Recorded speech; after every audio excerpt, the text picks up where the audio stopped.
Okay, so strap yourselves in, because today we are diving deep into a day that seriously shook up America. The first day of President Trump's second term back in 2025.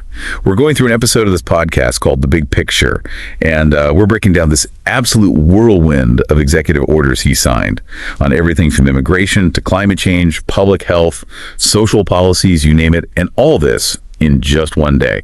So we're going to analyze the arguments for and against each of these moves so you can form your own opinion. Because, well, let me tell you, this day really set a lot in motion. Yeah, it's interesting. This day really kind of sums up those core tensions that ran through Trump's presidency, and you can see them all playing out right from the get-go. Absolutely. Let's start with immigration, maybe. Right off the bat, Trump reinstated the Remain in Mexico policy, beefed up border security, and declared a national emergency at the border. Some pretty dramatic moves, wouldn't you say? Yeah, for sure. The Big Picture actually does a pretty good job of explaining that Remain in Mexico thing. Basically, it makes people seeking asylum wait in Mexico while their cases go through U.S. courts, which can take forever. And, they also make some points about the potential benefits of this policy that even if you're not a Trump fan, you might kind of agree with.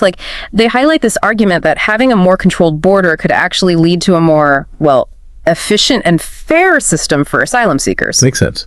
They also talk about how strained resources were and how people were potentially taking advantage of the old system. But there's always the other side of the coin, right? Oh, absolutely. I mean, you got to think about the humanitarian side of things. We're talking thousands of people, a lot of them families, stuck in these dangerous border towns, super vulnerable, and it puts a strain on our relationship with Mexico, who now has to handle this whole situation. Plus, there's the economic angle too. The Big Picture talks about how some industries that rely on migrant labor could be disrupted, and that could have a domino effect on the whole economy. Right, so it's like a trade-off then. Mm-hmm. More control at the border, maybe a fairer system, but at what cost? I mean, what do you think about that? Is this a necessary step to bring order to the border? Or is it going too far? It's a tough question. Makes you really think about some hard choices. And that theme, that back and forth between immediate action and the potential consequences, well, it keeps coming up as we look at Trump's next move, which is climate change. Yeah. So on the same day as these big immigration orders, Trump pulls the U.S. out of the Paris Climate Agreement and, just to add fuel to the fire, declares a national energy emergency to ramp up those fossil fuels. Talk about a 180. I know, right? The Big Picture lays out why these moves were appealing in the moment. Lower energy costs, more jobs in the fossil fuel industry, that sense of energy independence. It all sounds pretty good in the short term, especially for certain folks. Yeah, I mean, cheaper gas is definitely something a lot of people are happy about.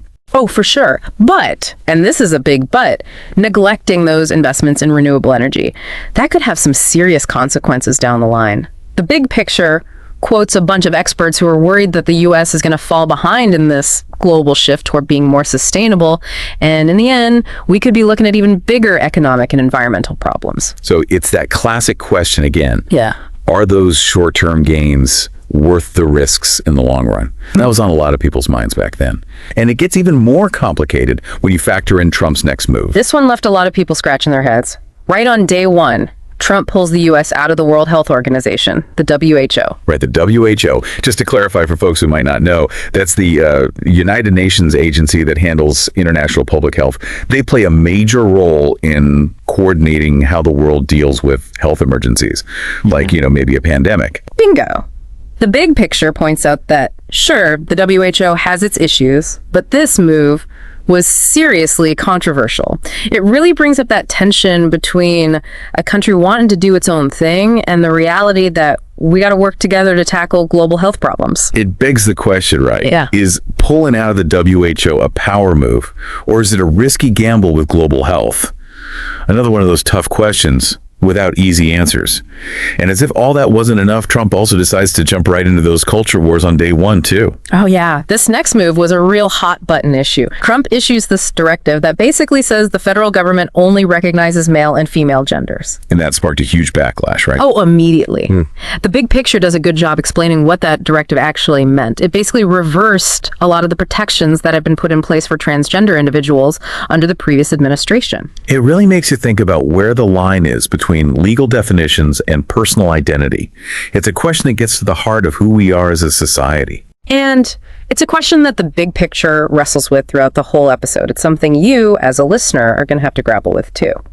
All right, welcome back to our deep dive into the first 24 hours of President Trump's second term. Yeah, we've covered a lot of ground already, from immigration and climate policy to the WHO and those social issues. Right, and we definitely can't forget about those pardons either, the ones connected to the January 6th Capitol riot. Oh yeah, those pardons. We'll definitely get to those. But first, I'm kind of curious about the fallout from all these moves. I mean, did the world just implode after this first day? Well, it didn't exactly implode, but things definitely got shaken up. Let's start with the global reaction. The big picture really emphasized the impact of Trump's whole America First approach and those unilateral moves, like pulling out of the Paris Agreement and the WHO. It's not like we made a ton of friends with those moves, right? Definitely put a strain on those relationships with key allies, and it kind of opened the door for some other countries to jump in and, push their own agendas. The podcast mentioned that a lot of countries were left wondering what America's role in the world was going to be moving forward. So globally, things got a lot more complicated. What about here at home, though? What was the immediate reaction to all this? Well, as you can imagine, what Trump did on that first day just made the divisions in American society even worse. The podcast points out how these executive orders really fired up the immigration debate again, with protests erupt in response to that Remain in Mexico policy. Right. What about those environmental groups? I bet they weren't too thrilled about the rollback of those climate regulations. Oh, yeah. The big picture talks about how environmental groups were really quick to mobilize against that push for fossil fuels. They started filing lawsuits, organizing these huge demonstrations. They saw it as a major step backwards in the fight against climate change. So you've got protests over immigration, pushback on climate change, and then there's that directive on gender recognition. It feels like that first day just threw gasoline on the culture wars, It totally did. The transgender community and their allies felt like they were under attack, and they organized protests all over the country against that directive. On the other side, you had those conservative groups who saw it as a victory for traditional values. The podcast really captures how intense things got on both sides of the issue. And then, of course, there are those pardons. The podcast actually quotes this legal scholar who said that Trump's decision to pardon those people convicted for those crimes related to the January 6th riot, well, he called it a profound betrayal of the rule of law. It's a pretty serious statement. It is, and it reflects how deeply concerned people were about this whole thing. The big picture lays out both sides of the argument. On one hand, you have people who believe that those pardons were an act of mercy, and that some of the people involved in the January 6th riot were basically victims of political persecution. But on the other hand, you have people who believe that it sets a dangerous precedent, sending this message that political violence is okay. Exactly. And this wasn't just some abstract legal debate either. Those pardons had real consequences for the people who were directly affected by the January 6th riot. The podcast includes interviews with people who were injured that day and with family members of the people who died. Their stories are really powerful, really heartbreaking. So just one day into Trump's second term, and America's already a deeply divided nation, facing all this uncertainty at home and a lot of skepticism from the rest of the world. What happens next, though? Does it just keep getting worse? That's what we're going to explore in the final part of our deep dive. We'll look at the long-term consequences of all these decisions, both here in the U.S. and internationally, and we'll examine how these events kept shaping the political and social landscape in the months and years that followed. Welcome back to the Deep Dive. We're wrapping up our look at that pretty crazy first day of President Trump's second term. We've talked about the immediate reactions, the shock waves all across the globe, but I'm really curious about those long-term consequences. Did things kind of settle down, or did that first day just set us up for even more turmoil? Well, the big picture picks up the story a year later, and it's pretty clear those aftershocks from day one were still being felt all over the world. On the international scene, that damage to America's reputation and our relationships with those key allies, it was significant and it lasted.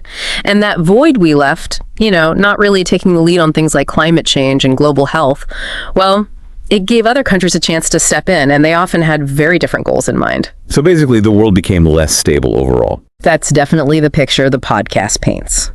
There was a lot more tension and uncertainty in global politics. And remember those concerns about rivals getting bolder? Well, a year later, you could see a bunch of countries taking a more aggressive stance, really challenging American interests and how things were normally done. It was a whole new ballgame. Wow. And what about things back home? Did those deep divisions we talked about ever start to heal? Unfortunately, no, not really. The podcast actually argues that what Trump did on that first day just made things worse, made the political climate even more polarized. That whole immigration debate still raging on, no clear solutions anywhere. And what about the environment? Did rolling back all those climate regulations have any noticeable effect after a year? The big picture reports that scientists were already seeing the effects of moving away from renewable energy, like carbon emissions were up, and the concerns about climate change were getting even more serious. And, the protests we were talking about, a year later, the whole environmental movement had gotten bigger and stronger, with those huge demonstrations and legal challenges becoming pretty much the norm.